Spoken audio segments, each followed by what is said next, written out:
I wanted to make sure we talked a little bit more about the partnership with the DNR and how important that's been in this transition to soil health. On some of the things you've learned and the benefits that you've seen with working with NRCS and farmers here in the neighborhood. Yeah, I think that started, I have a personal and professional obligation to promote grasslands. And, grasslands is the largest worldwide diminishing ecosystem. It's one at most risk right now. So I think, the beauty of this is we all work together for a common goal.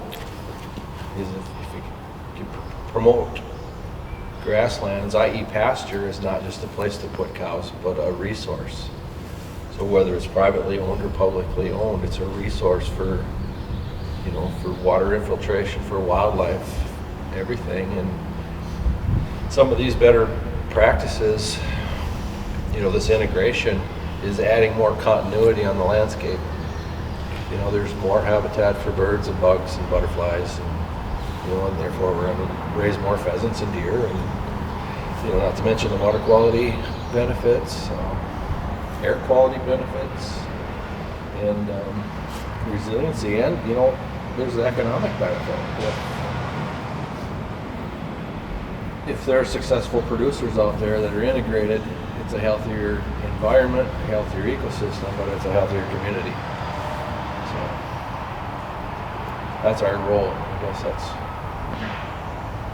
Talk a little bit about the importance of partnership with DNR, partnership with NRCS, and how that can help people transition to soil health. I feel like NRCS has been a big help for us on our operation. It opened our eyes to different things that we didn't think were going on or knew about. And in return, I think we've been helpful to the NRCS as well. I mean, sharing those ideas and working together on different practices, and working with the DNR and bouncing ideas off of those guys, and having the ability to listen to what they have to say too, and what their goal is. And at the end of the day, our goals are all the same: is to have a healthy ecosystem, and a healthy land and profitable families here. It's without all those things working together, none of us would be here. And some people get a little nervous about going into the NRCS office. Government involvement, I don't want them.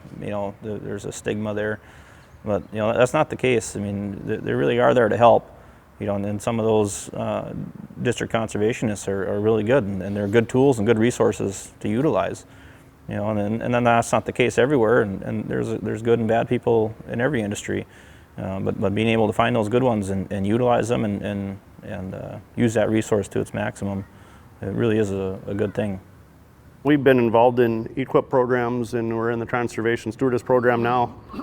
And it was kind of just, we went into it like we do with any conservation program. There was some funding there, some cost share. So we knew that NRCS had some skin in the game, and they were confident what we were going to do, and helped us through it with financial attributes plus, professional, information, advice, and we've had very good relationships. We've had our pasture program, done with Jeff through EQIP, and we've, had some, the cover crop seeding and, some cost share involved there, and to the point where we're sitting here with homemade machinery and a different way of thinking, to the point where we're doing a video with NRCS. It's a positive thing if you embrace it or trust it. Takes time to build a relationship on all parties involved, and the point where now I've had Ryan, he's given a few talks at different meetings in the winter time, and of course we all both Gromish's Ed Hougs last year did the summer tour. Yeah, they're field day last what was it, August, I suppose? September, yeah. 75 people here for that. Yeah, there's a lot of people here, and that's been a big help to us, be able to rely on you guys to help show what you're doing, and help other producers that are wanting to try and make some changes on their operations. Well, now Jen has come out and done some soil assessments and sampling for a couple years now out at your place to try to put some numbers and some data to what it is that you're seeing. And so that's something that we really appreciate, to be able to have data on a working farm to try to tie value to the benefits of soil health. So we appreciate having you as a resource as much as the other way around. Well, that's one of the things, the NRCS door is open for the public to come in and be helped and bounce those ideas off each other and provide that resource and that tool. But it's a two-way street. That farm gate needs to be open for them to come in and look at things and bounce things off of you and get some of that data and that information that is helpful for future programs and different studies that are happening. Some of the work that Jeff's doing with these time-lapse photography now, I think that's going to be huge, moving forward. The bale grazing is one of the big things that I think is going to be very interesting to see over a 5 to 8 year period where, you see that transition happen, and everybody says, oh yeah, that works, and you think, wow, yeah, well, that works over there, but when you actually see it, and I think that long-term effects of some of that stuff, when you guys can get some of that information out there and see it to believe it kind of deal, I think that's going to be huge. That's what everybody wants. A lot of the producers I work with, they want to talk to somebody. I mean, I do a little bit of some things on my own, but a lot of this I rely on what other people I've worked with are doing, and okay, if you get somebody wanting to try something similar to what you're doing, it's nice to be able to say, hey, call Ryan or Dave or Michael or Will or whoever, and they've been doing what you want to do, Yeah, there's no real template or report card to any of this stuff. So, you have to try it and this and that, and you have to have communication.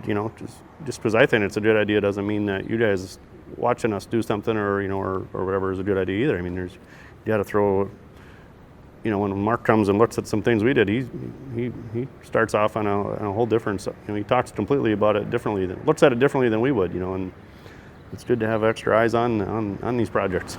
Well, and kind of going back to something you said in the beginning, and this is something we've seen across the board. We talk about big business in the United States and proprietary information and how everyone is so very hush-hush. But when it comes to soil health, it is the complete opposite. You'll talk to anybody and they will share everything they can with you, because the main goal is to get people to succeed.